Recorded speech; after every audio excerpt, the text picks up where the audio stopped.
వీర్లపల్లి శంకర్ వ్యాఖ్యలపై పీసీసీ వివరణ కోరింది. అలాంటి వ్యాఖ్యల్ని తమ పార్టీ సమర్థించదు అంటున్నారు పీసీసీ చీఫ్ మహేష్ కుమార్ గౌడ్. ఒక వర్గం ఇంకొక వర్గాన్ని విమర్శించకూడదు అని చెప్పి తేల్చి చెప్పారు ఆయన. నేను గతంలో కూడా చెప్పాం, ఏ వర్గం వారు ఇంకొక వర్గం వారి మీద విమర్శ చేస్తే కాంగ్రెస్ పార్టీ దాన్ని సహించదు.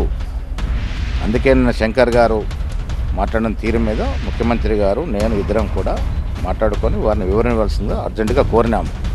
వారిని ఇవాళ వివరణ ఇస్తారు. ఎందుకు చెప్తా ఉన్నానంటే వారు ఏ సందర్భంలో మాట్లాడినారో తెలియదు, కానీ ఎప్పుడు మాట్లాడినా ఒక కులం గురించి ఒక మతం గురించి వేరొక మతం వారు వేరొక కులం వారు మాట్లాడితే ఇది కాంగ్రెస్ పార్టీ దాన్ని సమర్థించదు. ఈ వివాదం నేపథ్యంలో తాను చేసిన వ్యాఖ్యలపై క్లారిటీ ఇచ్చారు షాద్నగర్ ఎమ్మెల్యే వీర్లపల్లి శంకర్.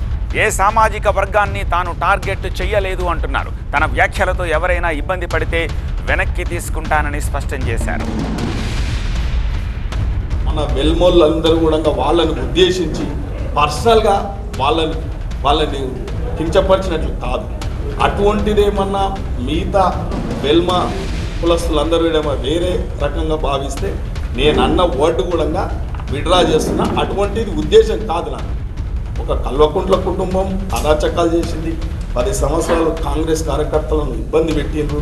సామాజిక వర్గంగా మమ్మల్ని కూడా ఇబ్బంది పెట్టిండ్రు. కాబట్టి వాళ్ళ మీద ఉన్న అక్కస్తోనే మాట్లాడటమే తప్ప మేము వేరే ఇతర వెల్బా వాళ్ళను మాట్లాడే ఉద్దేశం కాదు. ఒకవేళ అటువంటి మాట్లాడినట్టు ఉంటే కూడా నేను విడ్రా అయిపోయాను.